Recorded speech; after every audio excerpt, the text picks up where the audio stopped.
So we are kicking off season 2 of A Walk in the Park with Animal Friends with Paul from Sharks Trust. Welcome, Paul, and thank you for joining us today. Do you want to tell our listeners a bit about who you are and what you do?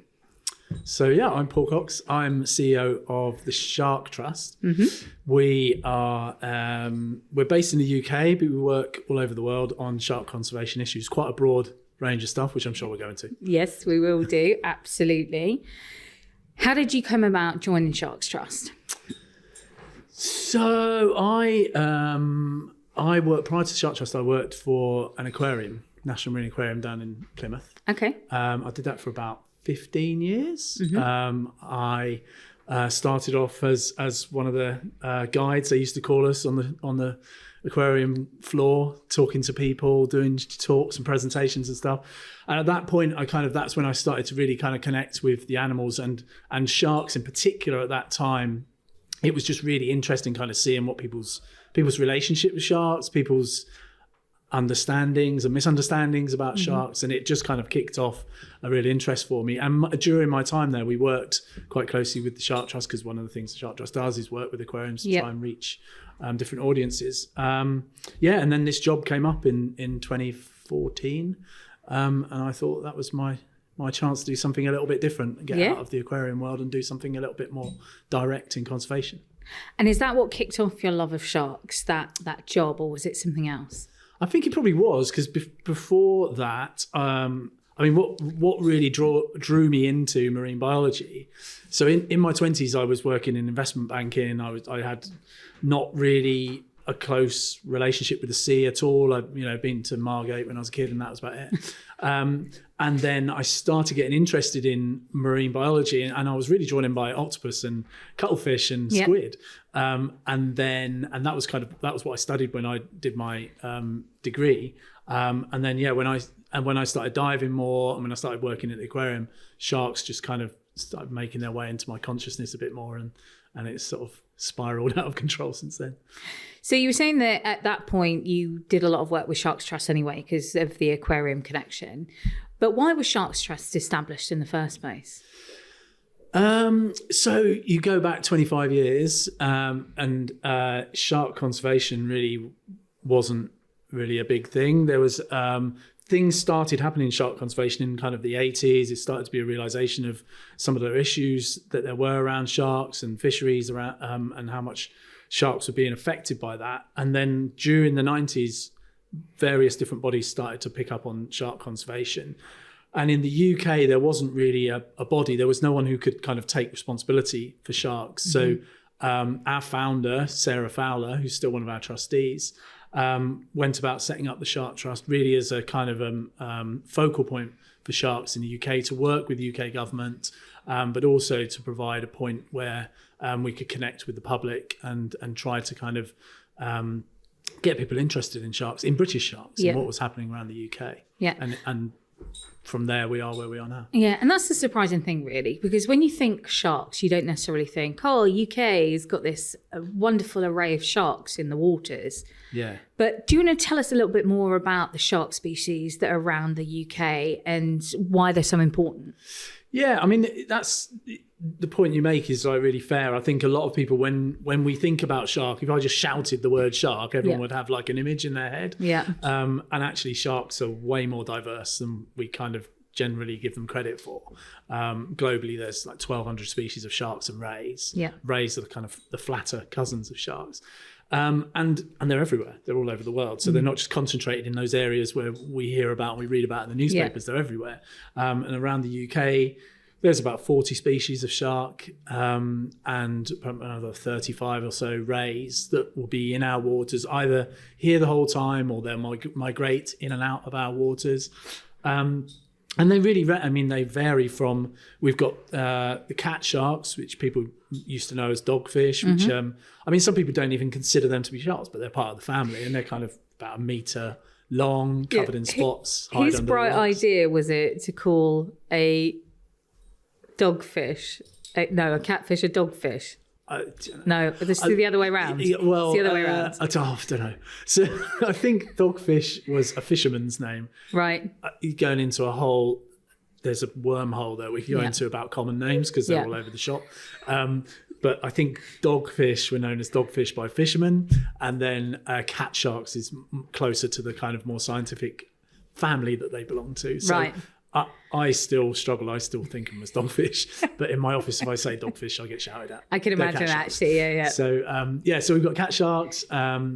There are lots of different ray species, some beautiful ray species, and skates, some really big skates that live up in the north around Scotland.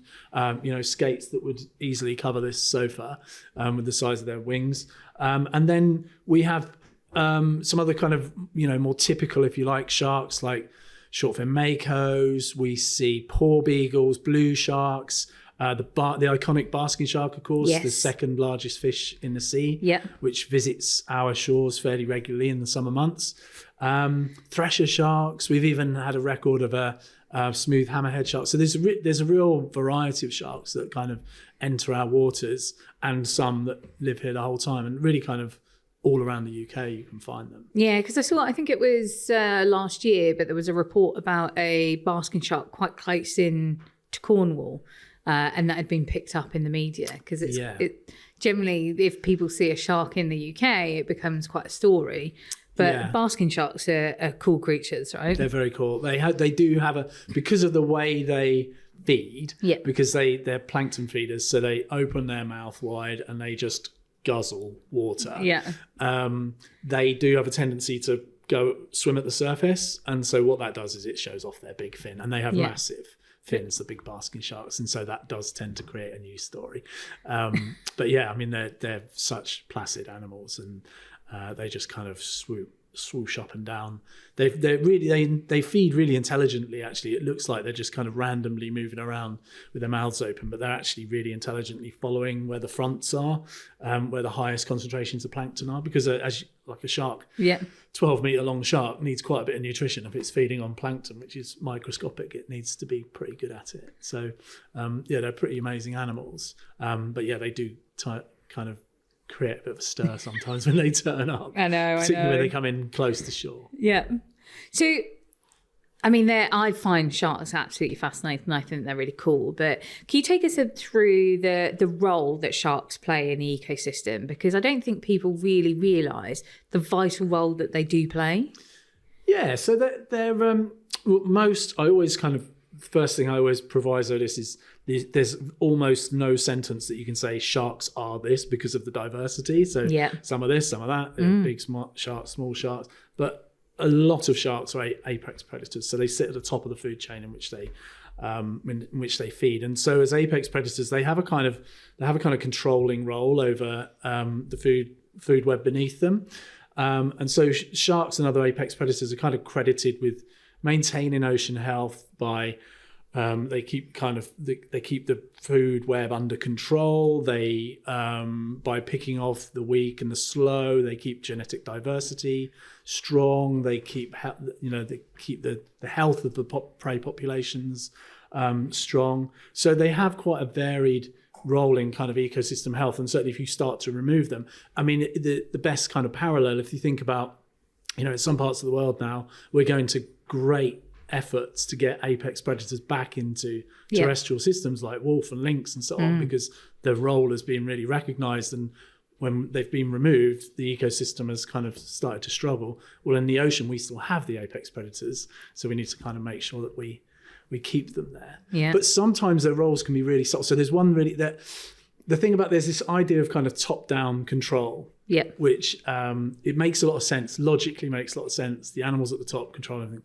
but there aren't that many kind of actual scientific studies that can prove it once and for all, that can actually demonstrate this top-down control. So you have to kind of go with the idea and, kind of say probably and maybe and sort of. But there's one really good case study which has been proven, which I think shows the subtlety of sharks' roles, and that's tiger sharks. So in Australia, on the west coast of Australia, there's a place called Shark Bay. And in 2011, I think it was, there was a big climate event and it wiped out the seagrass. Seagrass is a really important habitat. It produces a lot, or it takes in a lot of carbon. It also provides a habitat for young nursery ground for young fish and various other species. And so this big climate event wiped out the seagrass. And what then happens is the seagrass has to then try to regenerate. But it's under pressure the whole time from herbivores. So in this particular environment, you've got dugongs and green turtles. And the minute a bit of seagrass comes up, they guzzle it. Yeah. So not a chance to regenerate at that point. Yeah. So the seagrass needs a bit of a break in order to be able to regenerate. So this study looked at areas where there were tiger sharks and other areas where there weren't tiger sharks, and demonstrated that the tiger sharks, just by their presence, not by eating they're not taking out the dugongs and the sea turtles, they're just scaring them off. And where there are tiger sharks, the seagrass beds are able to regenerate to much more quickly, a much healthier ecosystem. So there's a kind of really kind of subtle role that the tiger sharks are playing there, just by their very presence, to keep down the herbivore pressure on the environment. So it can be kind of straightforward, and it can be quite complex. But because we've been chatting to the whale and dolphin conservation around the role that whales and hopefully dolphins also play in the helping to help the environment. And the whale pump, the fertilization of the phytoplankton, and then how they can store carbon. Do you have the same with sharks? Do sharks play a similar role with things like that? Seagrass is a great example because it's essentially helping to keep forests in the sea. Yeah, there is, and there is some merit. And to my knowledge, there's not much evidence about this idea that they're carbon stores. So large whales, when they drop out, when they die and they fall to the seabed, they take a lot of carbon with them, and theoretically sharks do the same. So that's something that I'm kind of interested in finding out more about that, because large sharks, they die, eventually they'll get eaten up by scavengers, but they could be playing that same role, and that's possibly another another angle, another reason why we should be more careful with our shark populations, I think. Absolutely. So digging a little bit more into, I know one of your latest campaigns is around the Big Shark Pledge. Yep. How has that come about? What is it all about? Right, how far back do we want to go? So for a lot of the first 15 years or so of Shark Trust's existence, a big part of the work was on finning. So finning was the big issue. It was kind of the thing that was front and center of shark conservation for many, many years. And finning is essentially a very specific definition of finning is when shark's fins are removed at sea, the shark's body without fins is then returned alive to the water. And for many obvious reasons, nobody really wants finning to continue. So the Shark Trust worked with partners on finning for a number of years. Leading up to 2013, there was the EU introduced a strengthened finning regulation, which really kind of made finning a thing of the past in EU fisheries, and then kind of is a step then towards a global movement against finning. So our work on finning didn't come to an end at that point, but it became not the primary thing that we needed to focus on. And so at that point, we made the decision to start really focusing on where there was a lack of fishing limits, where sharks were effectively being fished in an uncontrolled and irresponsible manner. Yeah. So we had a campaign called No Limits, which targeted species of sharks and populations of sharks which were being fished with no limits. And we ran that campaign from about 2014 until last year. Yep. And that involved us moving into working on high seas fisheries. Now, high seas fisheries, essentially areas beyond any national boundaries, beyond national jurisdiction. And in those areas, sharks can be fished by an international fleet, and there's some serious pressure placed on them. And so we'd worked on blue shark and on mako shark with some success. Yep. We established with partners the Shark League, which really focused on these kind of multinational fishing bodies. And then in 2021, a big research paper came out which really highlighted that these sharks that are being fished in international waters are an elevated level of threat. And that kind of combined with the fact that no limits didn't make sense anymore because there were some sharks with limits because we've been so successful. We wound down that campaign and created a new campaign targeting, kind of really boosting that work that we'd been doing already on high seas fisheries, on trying to get proper fisheries management in place on high seas fisheries. And so the Big Shark Pledge is the kind of public side of that campaign. The change in these fisheries comes about through having really good evidence base, having all the scientific facts, doing the best advocacy that you can do, having connections and all of that. But there comes a time when you need to show and demonstrate public support. So the Big Shark Pledge is really it's the public support to support that advocacy work, which will probably lead our work for the next 5, probably even 10 years, because it's such a big piece of work. And Paul, tell me, is that those sharks are proactively going and being fished, or is it that they're also then caught as bycatch? It's both. Or both, yeah. It's both. A lot of them are classed as bycatch or incidental catch, but the fact that there's a market for them suggests that there's a value for them, and therefore that there will be a certain degree of intentionality about it. So that's where the kind of unlimited, uncontrolled element came in. If they're kind of falling under the curtain, and being treated as bycatch, then they're not being properly managed. And so that's really what this whole campaign and the action we're doing on high sea sharks is to let's have some, move the management up so that they are being caught, whether fully intentionally or through bycatch. If they are being caught, they need to have science-based catch limits on them. There needs to be proper management in place. There needs to be enforcement and the whole kind of suite of actions that need to make sure that the populations are being properly managed and not just kind of accidentally disappearing off into extinction. Yeah. So, Paul, we were talking about bycatch. Can you explain to listeners what bycatch actually means? Yeah. So bycatch, it's sometimes called incidental catch, sometimes called bycatch. Basically, it's when animals that aren't being targeted are caught by fisheries. So they're out catching cod and they happen to catch some sharks. So that's the they just get caught in the net, essentially. Yeah. Okay. And what are some of the species that are under most threat in those cases? The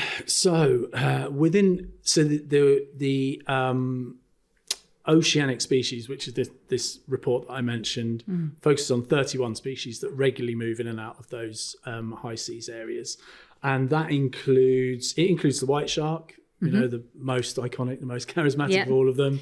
On my T-shirt today, yeah, very nice. Available online. Includes the white sharks, the threshers, hammerheads, the oceanic white tip, which has been subject to intense fishing pressure and is critically endangered globally, and is still turning up in, or products of which are still turning up in markets. The mako shark, the blue shark, 7 species of ray as well. The whale shark, the basket shark. It's really like the great and the good of shark world. All the ones that everybody knows of. Yeah, all falling into this group. So there's a lot of charismatic and popular animals in there, and 75% of which are classed as threatened under the IUCN Red List. So there's some work to be done there, and we hope that the Big Shark campaign, Big Shark Pledge, will kind of help take us towards a better future for those animals over the next 10 years. Yeah, absolutely. And I think that really plays nicely into one of your other campaigns, the Great Egg Case Hunt, which is then looking at populations and regrowth of those populations. But do you want to tell us a little bit about what is it? Because it sounds really cool. I've played a part in it myself, so I don't want to ruin it for everybody, but carry on. Well, there's 2 things to it, really. One is we are always, as I've already kind of mentioned today, we're always trying to ring the bell for those less well-known shark species and put the case that there's a lot of diversity in sharks, and particularly the flat sharks, the rays. There's some amazing rays out there, and rays and skates, and not enough people know about them. Yeah. So we're always trying to find ways to kind of bring those into the conversation. And the other thing that we often talk about is the importance of trying to give people something to do. So, a lot of the time in my work in shark conservation, people say, well, what can I do? And a lot of the time there isn't maybe there aren't things that people can do. And so the Great Egg Case Hunt was a deliberate attempt to kind of find something that people can do that's directly connected to shark conservation, that's science-based, and that at the same time kind of shines a spotlight on some of the less well-known species. So basically all it is, it's a recording project. Some sharks and all skates lay eggs. Those ones that live in the middle of the ocean wouldn't be a great idea to lay eggs. But those that live closer to shore, they lay eggs, and they will either deposit them on the seabed. So the skates will leave them on the seabed and they'll just sit there, weighted down by sticking to all the stones. Or in case of the cat sharks, they'll wrap them around seaweed, or some sharks will jam them into rocks. And basically this egg will be the home of the young developing shark or skate for usually around about 9 months, actually, much like us. And then once they've used up the yolk, they will burst out and they'll go off and live their life. They'll never see their parents again. And then the egg case itself is then light and not needed anymore. But they're really resilient, these egg cases. They're made of this chitinous, like your fingernails, but kind of leathery pouches. And they just persist. They're like natural ocean pollution. They just persist. And once they're set free and they're not weighted down anymore, they'll wash up on the beach. And so we, after a chance find in 2003, where one of our team members was with her partner playing on the beach, and he found one. He said, "These are something to do with you, aren't they?" Why don't we ask people to find them? We asked people to go out and scour the beach and find them, and you literally can just poke around on the beach and in the strand line, poke around and they'll appear. And then we just ask people to kind of look for them, and then we give all these tools, make these tools available to help identify, learn about the species that they've come from, and record them. And then we collect all the recordings in, and then we can use those to find out more about where they live, where their nursery grounds are, and identify key areas for those species that can be protected. And it's such a cool way to be able to engage kids with shark conservation as well, because I was travelling around Wales in our camper van last year, and we were on one of the beaches, and we've been looking for, because they're also very coolly called mermaid's purses as well. So to have that little hunt to go and find it, and we actually found 2, which I think were both ray cases, but you can submit them on the website or the app now as well, so that you can actually then help be part of that scientific journey, which is really cool. And the new app that we launched earlier this year it's got reward cards, and it helps you to learn more about, like I say, the species that you've found, learn more about, see where your records are, so you can keep a track of where your records are. The more you find, the better kind of classification you get on the app. And then you can find out, we do regular reporting on what's been found where and how those records are being used. We've had it's our 20th anniversary of the project now. We've had about 450,000 egg cases recorded. Wow. And about 10,000 people have been involved, 25,000 egg case hunts. And it's sort of popping up with partner projects all around the world. So we launched earlier this year in Australia. Nice. And Australia has some really cool egg cases. I can imagine. So that's the great thing about the app, because you can see what other people have been finding. So you can see the ones that people are finding in Australia as well. Because do all sharks have these, or do some give birth to live young? Yeah, some give birth to live young, so it's about a third. About a third of sharks lay eggs, and about 2/3 give birth to... Well, there are actually, I can't remember the scientific names for them, but there are 3 forms of reproduction. One is to lay eggs, one is to live young, and one is sort of somewhere in between where they hold eggs within them. And some sharks have some very peculiar behavior inside the womb, and inside the uterus rather, where the sharks, the siblings will eat each other. Oh, crikey! So that only the one that emerges, one will emerge, which is the fittest. Wow. And the others will help provide food for their larger. All been absorbed by the sounds of it. Yeah. But I love shark facts because there's so many cool shark facts, and I'm sure we're going to geek out on those. But let's talk about the mako shark, because the mako shark again is hugely important, but is at risk at the moment. So do you want to tell us what's happening with them? Yeah, so the mako has the unfortunate advantage of being valued for both meat and fins. So some sharks are valued for the fins, some for the meat. Mako has valuable meat and fins. And so they have been very heavily fished, particularly in the Atlantic, in the North and South Atlantic.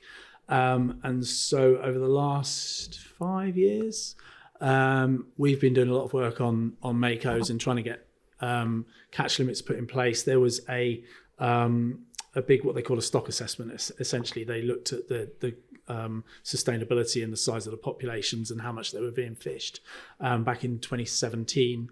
And the scientific recommendation was stop fishing for them.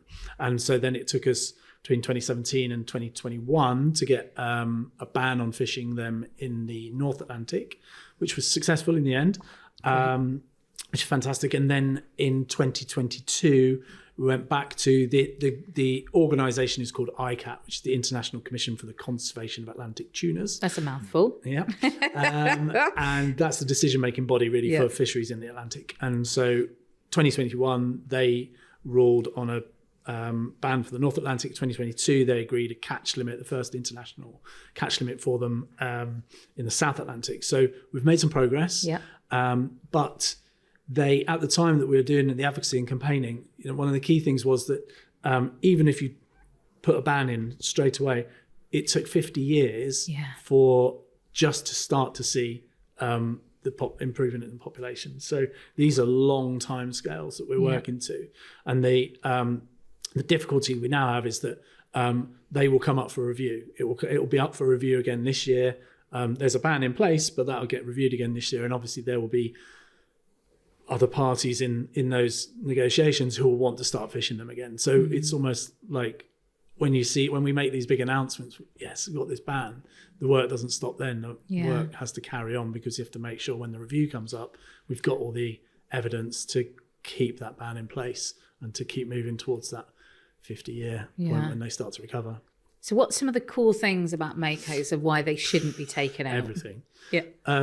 If you see a picture of one, they're just the most beautiful sharks. They're so sleek. They kind of glisten in the light. They're kind of silvery sheen to them. Yeah. They've got a really kind of streamlined body because they're the fastest shark in the seas. When you see them swim, they've got this really, it's a bit like tuna actually. If you've ever seen a tuna fish swim, they're just so sleek and ridiculous, and they've got this kind of real flicky, very stiff tail movement. Yeah. And the mako's very similar. Some sharks are really kind of sinuous, but the mako's really tight and kind of bullet-like. And they have extraordinary teeth, amazing teeth. And that's what. And you do this because they're like really pointy, And actually, I love sharks' teeth. They're just, there's a whole lecture series in sharks' teeth, because you can, when you look at you kind of, before you go into this world, you think, oh yeah, sharks got teeth, yeah, right. But actually, when you start to look at the different shapes of teeth and different configurations of teeth, and how that relates to where they feed and what they feed upon, and the mako shark feeds on slippery fish and squid, so they need to have like forks in their mouths. They don't need to cut their food up, they just need to trap it. So they've got these amazing spiky teeth. And not long, I think it's 2020, there was some really interesting research done on their teeth on their body. So all teeth sharks on their body? Yeah, all sharks have things called dermal denticles, which are like the equivalent of scales on fish. Yep. Okay. But they're basically extensions of their teeth. Tiny, tiny little teeth all over the body. So if you stroke a shark from head to tail, it's really smooth, like your dog. Okay. But if you stroke the shark from tail to head, you'll rip your hand up, because there's all these little teeth that are all pointing backwards. But they looked at mako teeth in particular, and they're translucent and they're covered in enamel. And that what they identified in the mako was that the teeth are not just there to make the skin more robust. They're not just there to kind of protect them. They're actually used in hydrodynamics. So they're used to effectively make it slip through the water quicker. Wow. And in the mako in particular, they actually noted that the mako like bristle their teeth. They can move the teeth on their skin depending on where they are in the swimming cycle, just to absolutely nail that kind of hydrodynamics. That's it. So would they then use it then to slow themselves down when they need to stop, or is it just to make them go quicker? It's just to make them go quicker. Just to go quicker. I don't know how they stop. I don't think they do. I don't think you can sit down and have a chat with one either. Yeah, they just kind of. What kind of breaks do you have? Can we find any makos around the UK? Do they come into the UK waters? Yeah, they do come into UK waters. It's not common to see them. They'd usually probably hang around in deeper water. Yeah. So whereas we're starting to see people snorkeling a bit more with blue sharks, and often you'll find blues, you'll find makos, but you don't tend to see makos coming into those areas where people are seeing blues. But they're considered to be UK species, and they are found here. They get fished here occasionally. But they travel fair distances in and out of the water. Yeah. So you just touched on blue sharks there, because I know blue sharks are off the coast of the UK. Do you want to tell us a bit more about them and what's affecting them? So I mean, it's funny. We've got some images of blues and makos. As I say, that often you see them together. Yeah. And to the untrained eye, if we look really quickly at it, they look pretty similar. Blues are a little bit more sleek than makos, but they're a similar size and they hang around in similar places, but they're quite different in terms of their life history. So blues actually reproduce quite quickly. Okay. And so where this kind of relates is that blues are the most heavily fished shark globally. They are the shark that's fished more than any others, and mainly on the high seas. But their populations globally are not currently threatened. So they're not threatened with extinction. They're in a category called near threatened, which means keep an eye on them, because if we're not careful, they'll move that way. And so it's definitely a cause for concern, but they're still maintaining that outside of that kind of elite group of threatened species, because they reproduce a lot quicker. So whereas the mako, they reproduce quite slowly, that's where that pushed them into critically endangered status. The blues are managing to be fished heavily, but not yet be threatened. Yeah. But nevertheless, we need to be very conscious of the level on which blue sharks are being fished. And potentially there could be a case that blue sharks could be fished on a sustainable level. They could be fished and the populations remain healthy if appropriate limits are set. Yeah. And so that's something we've been working on as well, in tandem with the work we've been doing on the mako shark. Sorry, my watch just dinged. Technology. I think it's telling me to stand up. The blue work we've been doing on trying to get catch limits on them, so that they fall into fisheries management. Once you've got a catch limit, they're in the kind of park of fisheries management. So therefore, you have to keep assessing the stock, level of health of the stock, and you have to make sure that they don't negatively impact on them. So we did manage to achieve fishing limits in the Atlantic on blues in 2019. I'm going to say. Excuse me if that's wrong. And they're another one that this year we'll be going to the ICAT meeting later this year, and there'll be a particular focus on blue sharks again to make sure that we get those catch limits in place. Yeah, because you don't want to get to the point where it's past the point of no return, right? Although they reproduce quickly, it's really important to maintain that balance, and it must be really hard to maintain that because obviously from a fishing perspective, but then from an ecosystem perspective, there's a lot to think about. There is a lot and definitely, that's why we have the thing called the precautionary principle. And we always kind of encourage, don't push everything right to its limit and then go, oh, it slipped over the limit, because you've got all these other pressures at the same time. Yeah. Pollution, climate change, habitat, change of habitat, which if a population is healthy, if a population has got kind of resilience because they've got, they're not right at the limit in terms of being overfished, then they've got a better chance of kind of being able to cope with the additional pressures. But if we push everything to the limit, that's when we're going to start seeing some populations disappearing altogether, which would be tragic. Yeah, no, absolutely. So blue sharks, do they travel a long way? Do they stay close to home? They're travellers. Are they? Yeah. They are. I think they're the most. They cover the most distance of any shark species. So the blue sharks that we see in the North Atlantic, in a year, they would travel from the Caribbean up the west coast, basically follow the Gulf Stream. So kind of up the east coast of the States, across to UK and Northern Europe. And then they would then go down through Bay of Biscay and back across the Atlantic. So there's this kind of annual cycle of migration, which includes reproduction and pupping and reproduction and pupping. And they just follow that migratory pattern every year? Yeah, pretty much. Yeah. And are they solitary, or do they... What is the collective name? A shiver. A shiver? A shiver of sharks, yeah.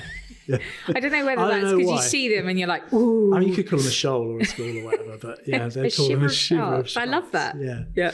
But they do, and I mean, they aren't, I don't think you would call them, what's the word, cooperative. I don't think they're operating as a group, but you would often find them in groups together. But I don't think there's much kind of family groups hanging together or anything like that. They tend to just kind of migrate, but they'll migrate at similar times because of just the nature of the seasonal patterns and stuff.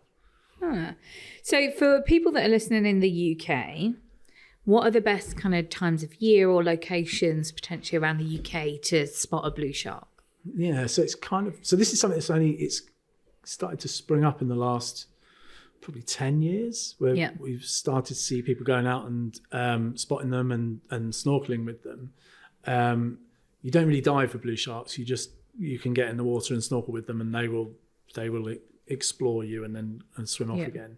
If you dive, they just swim off. But they tend to be it's that southwest corner really where the Gulf Stream arrives and hits the UK. So Cornwall, we've got operators in Plymouth, which is a little way up the south coast, and then off the coast of Wales, you've got people going out and seeing them there. So there's been a bit of a rise of new operators taking people out. Have kind of sprung up over the last few years, and pretty much every year I mean, some are operating 5 days a week and seeing them every day. And so we're looking very much at responsible tourism and how to experience these magnificent creatures in the best way possible that's on their terms. So does Sharks Trust do any work with some of these operators to make sure that they're using best practices around them and not disturbing them in their natural habitat? What's the best way to find someone if you wanted to? Yeah, so we've for a few years we've been doing a basking shark code of conduct, because basking shark tourism, if you like, had kind of sprung up in the sort of noughties. And so we've been putting out a basking shark code of conduct for a fair few years now. And as I say, this blue shark tourism has started to pick up in the last few years. There used to be so few operators that everyone talked to each other, and there was a clear idea of what was good practice and what wasn't good practice. In this year, an organisation called Mar Eco that have pulled together a collaboration that we've been involved with to put together a code of conduct for blue sharks. And the key thing is to do with, well, obviously the safety of people who are going in the water, and also preventing any harm or behavioural changes in the animals themselves.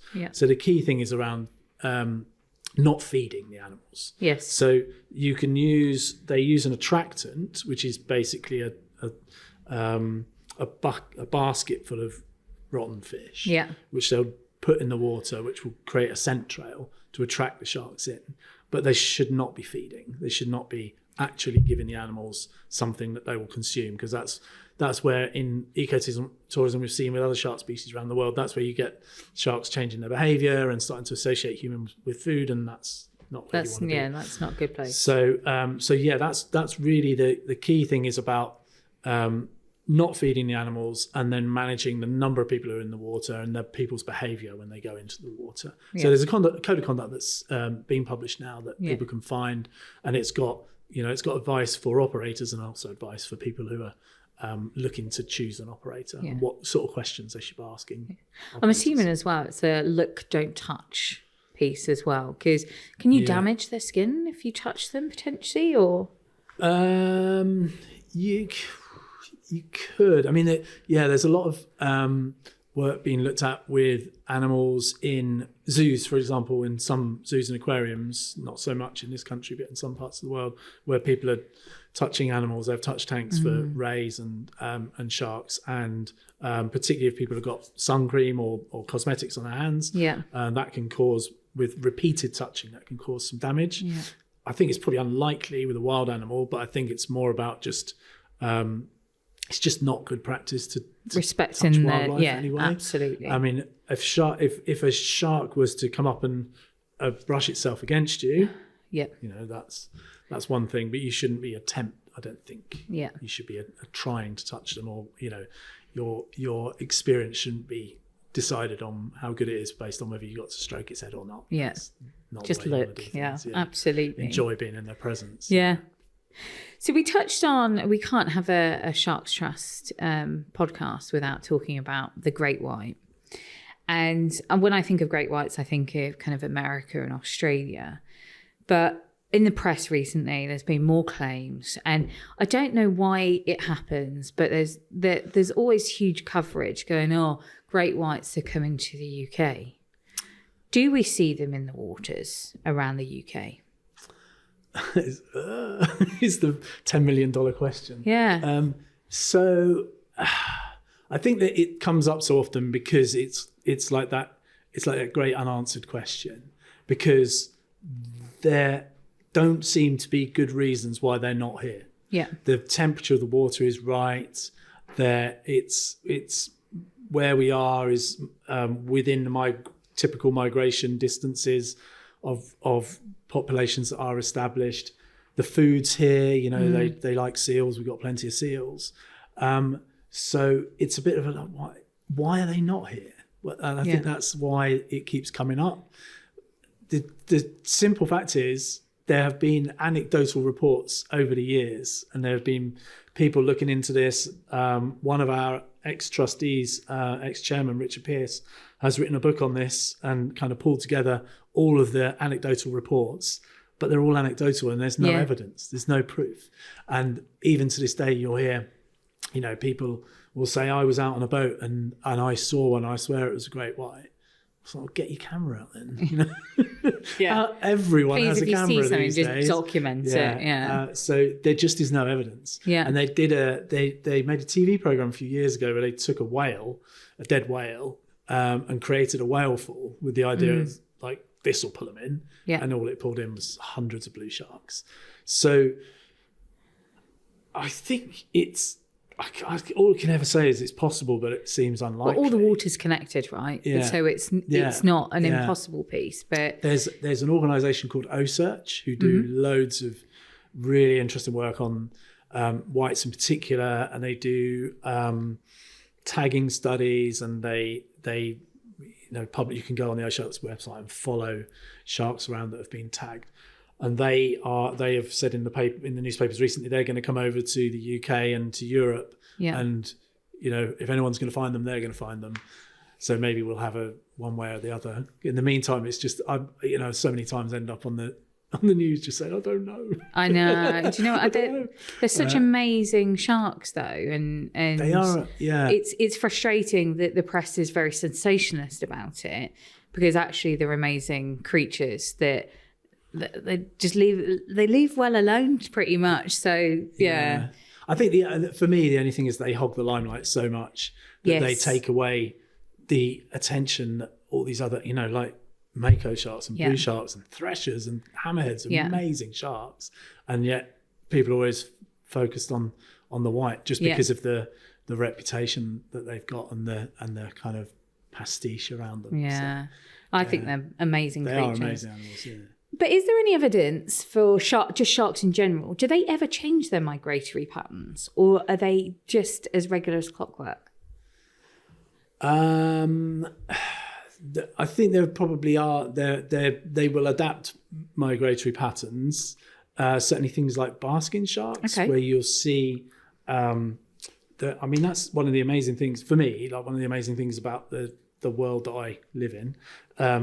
Is that when I mentioned I used to work at the National Marine Aquarium. So I used to stand up and give talks to people. One of the talks I used to give was about basking sharks. And at that time, which was only 20 odd years ago, there was this whole, we don't know where they go in the winter. These basking sharks, they just disappear. An animal the size of a bus, they come and they swim around the south coast of the UK and then they disappear and no one knows where. And it's thought that possibly they go down and they hibernate on the seabed.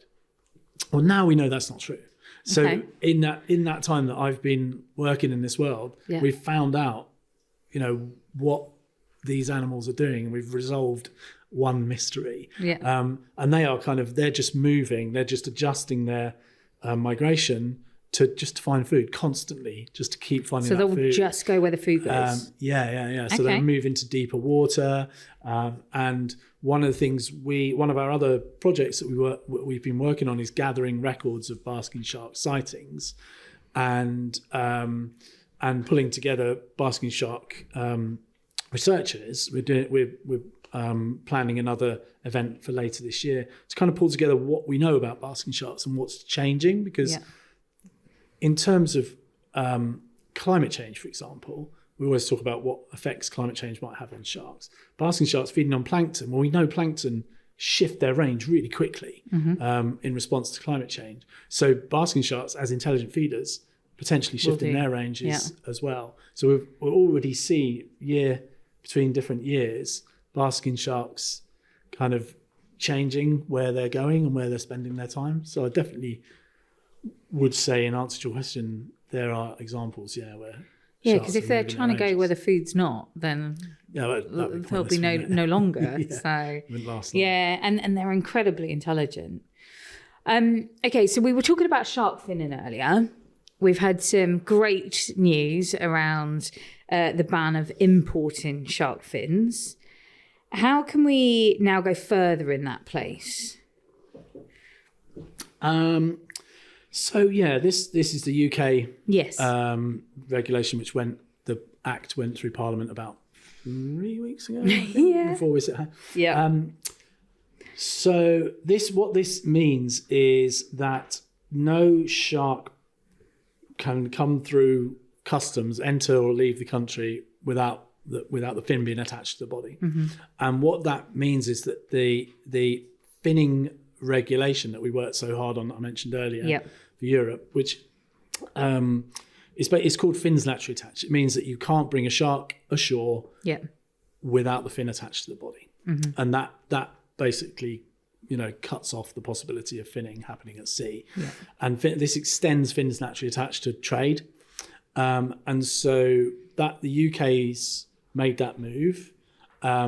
It looks like Europe might do something similar. Great. We've seen strengthening of import-export laws in Canada and in the US as well. So I think what this is kind of tidying up. This is kind of tidying up the some of the disparities between fishing and fishery regulations and trade, and trying to bring those two things together. And that's the thing with this kind of challenge that we have with sharks is that we need to make sure fisheries are being conducted responsibly, and that goes through all of the stages in the supply chain, right up until the point where consumers are buying shark products, if they are. And so I think this UK bit of legislation has really kind of tidied that up from a UK point of view. For us, what it means is that the UK government's done a great thing in kind of taking a stand and standing up and being counted as shark conservation leaders. And so for the Shark Trust, that's about continuing to work with the UK government to keep pushing, to use our influence in international fora. We've got an interesting, we're maybe geographically quite a small island, but we're still quite well listened to. We also have a lot of overseas territories, which means that we have an influence in different bodies around the world. And so I think that to see the UK kind of taking some leadership and trying to move globally everyone to the same playing field would be a great ambition and something that we're determined to keep doing. So on that front, if the UK were to continue to lead the way in shark conservation, what would be the one or two key things over the next 5 years that you're like, these are a must-have? I'll probably bounce back to what I was saying earlier about sustainable fisheries management. Yes. So it's without exception, sustainable fisheries management using the science that's available to make sure that all shark populations have that basic requirement that they must be managed according to scientific principles, which if you look at all commercial species like cod and haddock and plaice and all of that, they're all fished with sustainable management principles, and all we were asking is for that to be the same for sharks. And that would be a really good kind of baseline from which we could then start to increase the management and building greater levels of comfort, if you like, into those catch limits. Because data is key at that point, right? Because you know exactly then what your baseline is and then how it's affecting populations. But without consistent data, it's really hard to be able to then go back to demonstrate where it's really hurting us. Yeah. So we need good data. We need data that aligns with the policy needs. So we need researchers and advocates like ourselves to work closely together to make sure that we're not kind of wasting time collecting data that isn't useful. And then I guess the other part of it is that we need to make sure that enforcement is there, so that it's also very well making, if you set a 70-mile-an-hour speed limit but you don't put any speed cameras up, then everyone's going to break the law. So we need to make sure that enforcement regimes are there, and this comes down to, in certain parts of the world, it comes down to an equity issue. It comes down to making sure that countries have got the resources to do it. It costs money to do that stuff. So maybe the countries in the richer parts of the world could help out the countries in poorer parts of the world to make sure that's happening. So there's a kind of a whole level of work that needs to be done around fisheries, which would then overlap with more marine protected areas, with other actions which kind of all fit together. Kind of see conservation like a jigsaw, and it's about trying to get all the pieces in place. And that's a challenge on its own, right? Because getting them to fit all together at the right time is also a key thing. So what are the biggest challenges that Sharks Trust faces? Where do you start? What, in terms of our policy work or in terms of just as an organisation? I think from a policy perspective, what are some of the biggest challenges that you're facing? I think that so one of the challenges I kind of mentioned, I think already, is that in some of the decision-making forums, sharks aren't kind of even on the table. Okay. So it's hard to kind of go in and make your case if they're not even, why are you talking about that? They're not even here. They're hiding under there. So making sure that sharks are on the table, they're part of the constitution of these decision-making bodies. I think that has been a challenge. That's changing. But that's been kind of a long and hard-fought battle to make sure that sharks are being considered, and that the language around sharks in terms of whether it's bycatch, incidental catch, or targeted catch is being dealt with honestly. That's probably a big challenge. Okay. So anyone listening today, how can they best help Sharks Trust and conservation of sharks, do you think? What are some of the key things that they can do to get involved? I think one of the levels which I always encourage people to do is just find out more about sharks. Just learn more about them. Dive into shark world, and share positive stories about sharks. If you've had you've been egg case hunting, you enjoyed it, nobody got hurt, tell people. If divers go out and they swim with sharks and they have a wonderful time and they have a life-changing experience, tell people, because there's so many negative stories about sharks, and it doesn't work for us to just kind of keep kind of myth busting and trying to counter negative stories. We just need to hear positive stories. So that on the very basic level, just get into them because they're cool. Then there's people can use their voice, which is free.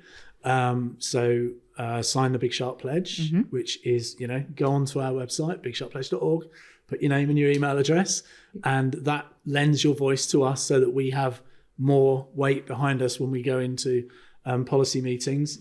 And then if you really want to do some fundraising for us, run a marathon, do a swim, do a bake sale at school, whatever, do something that will help us to keep our team at the size that it needs to be to do our work. So there's kind of levels of things that people can do, I think. And obviously you can see today we're wearing some merch. So you've got a shop, but all the funds help go towards conservation efforts. So and there is some really cool stuff on there as well. Do you know, the thing with the t-shirt is as well, I think it is partly about the money. Yeah. But it's also, I just love seeing people people wearing Shark Trust t-shirts and wearing sharks, and that starts conversations, and it's all about kind of that positive messaging stuff, which is so important. No, absolutely. So before we kind of wrap up and finish, I am a total shark geek. So can we just do a bit of fun facts about sharks? Because apparently, I know that I've asked you one of this before, but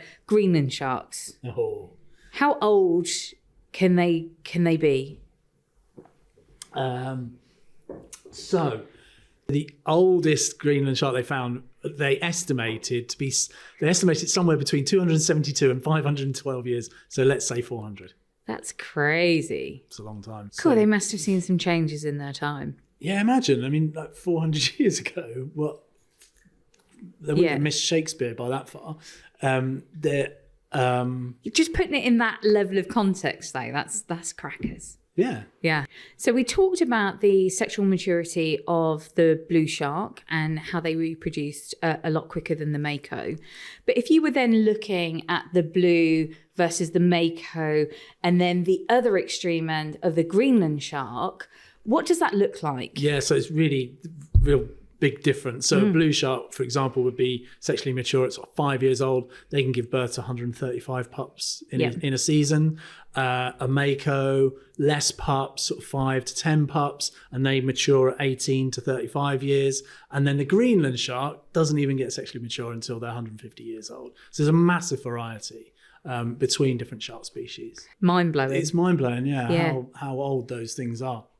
And if you see them, if you see film of them, they're not exactly fast. They're just you can see why they just. We can't live that long and be quick. It's just done very slowly. Yeah. So they're incredibly slow. On the flip side, then, with makos being the fastest, do they have the shortest lifespan? No. Oh, interesting. They don't do badly. I'm trying to remember. I'll really put you on the spot now. They probably live about 50 years, I suppose. I think they pup between about 18 and 35 years, something like that. So they're quite late to mature as well. Yeah. But they're not necessarily kind of completely the opposite of Greenland sharks. So what's your favourite shark and why? Oh, God, I don't know. I get asked this.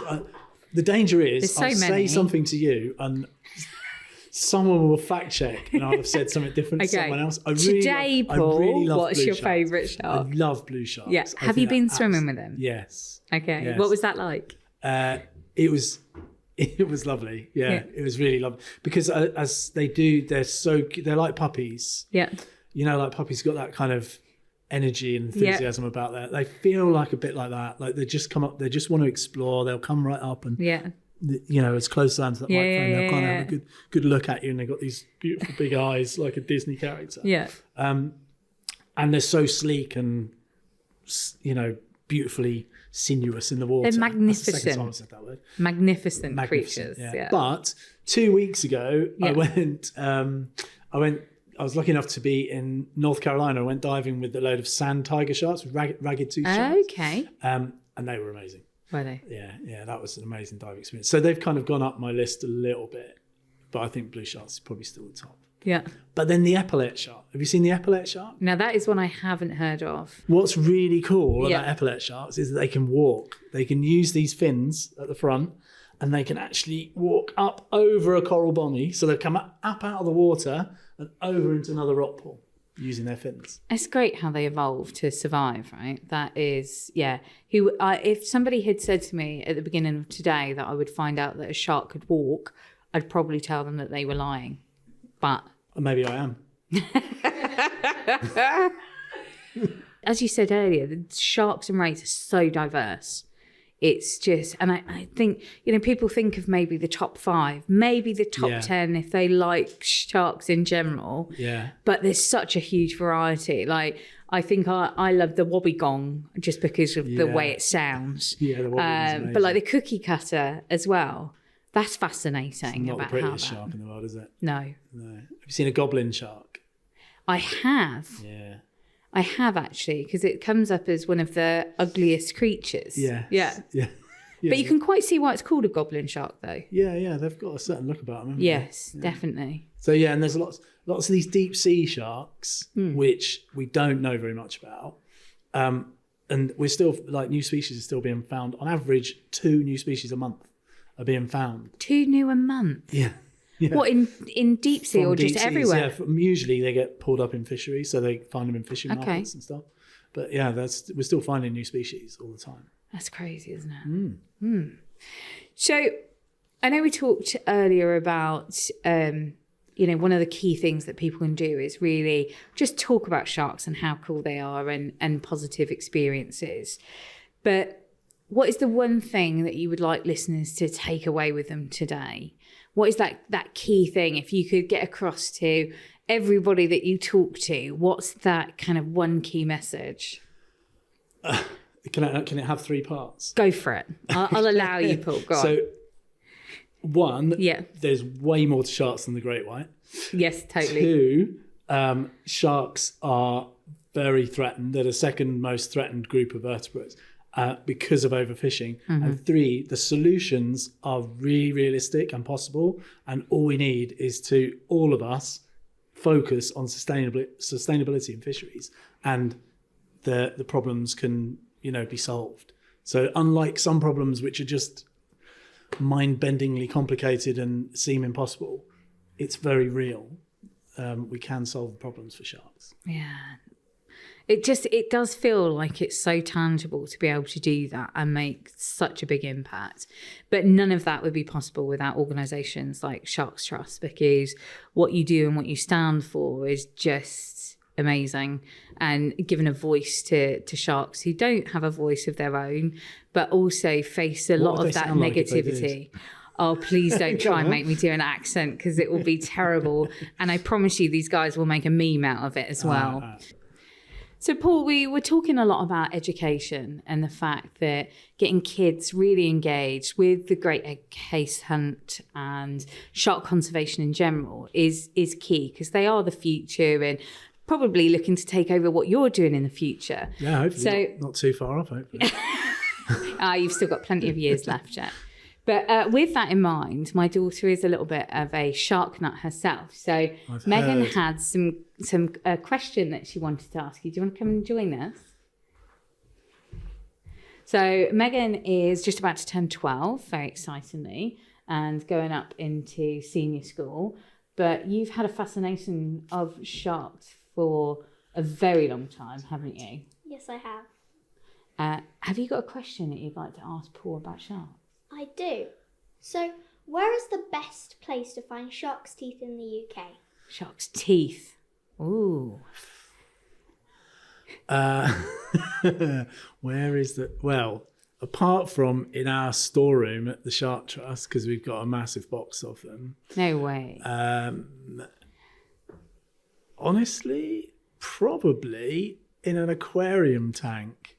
No way. Yeah, because they're concentrated there. Yeah. Because they fall out all the time. As far as like fossilized teeth, I'm going to guess that probably a Jurassic Coast would be the best place. So anywhere along that Lyme Regis, Charmouth area, I'd suspect that you're going to find some good shark teeth. Yeah. I just mentioned I was in North Carolina last week, and they find a lot of shark teeth there when they go diving. And some people go diving to look at living animals, and a lot of people I was talking to, they actually just go diving to look for shark teeth, and they find the big megalodon teeth just lying, abound on the seabed. So I don't know of anywhere in the UK that's like that. No, that's fascinating. Yeah, I guess that Jurassic Coast would be the place. Do sharks lose their teeth all the time then? Yeah, they do. They've got sort of several rows. So it's like a conveyor belt.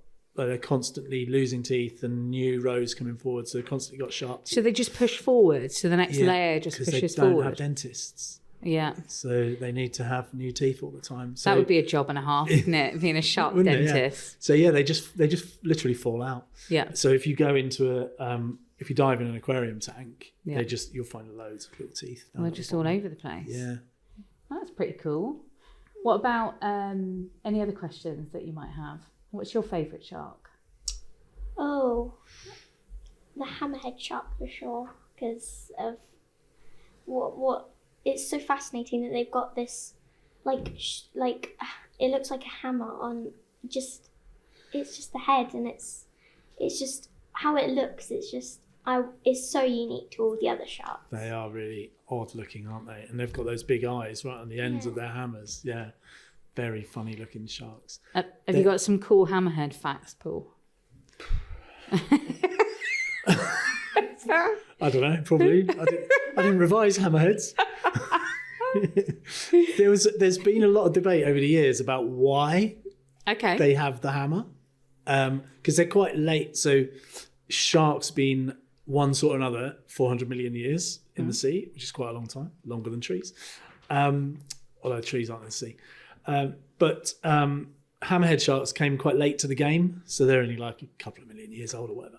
And so there's a bit of confusion about why their heads are shaped like that. And one thought was that they used their hammers to pin down rays so that they could use their mouth to eat the rays. But more likely it's just because they have, sharks have these little pits. Have you heard of the ampullae of Lorenzini? Nice.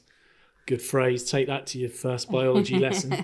They've got these pits all around. If you look at a shark's snout, they look like blackheads all over their snout. Okay. And they're basically gel-filled pits, and it's where they have their sixth sense, and they can detect electrical pulses, which all animals give off electrical impulses when your heart beats. So they use this sixth sense to find animals that are hidden in the sand. Hiding, yeah. So the thought with the hammerhead is that great long hammer is covered in these pits. So they're like a metal detector. Yeah. They've got this huge kind of big wide field that they can scan to find animals that are in the sand. So that's probably the reason, although there's been a few other theories as to why they've got this massive head. It's been amazing having you on here today. Thank you so much for coming in, Paul. Thanks for inviting me. Having a walk in the park with animal friends. It's been fascinating learning more about what you do and the sharks that you're trying to protect. And I hope everybody enjoyed listening to it. Thank you. Thanks, Paul. Thank you to all of our listeners. You can find out news about our podcast on our Instagram or TikTok handles, which is @AnimalFriendsInsurance, or on our Facebook page @AnimalFriendsPetInsurance.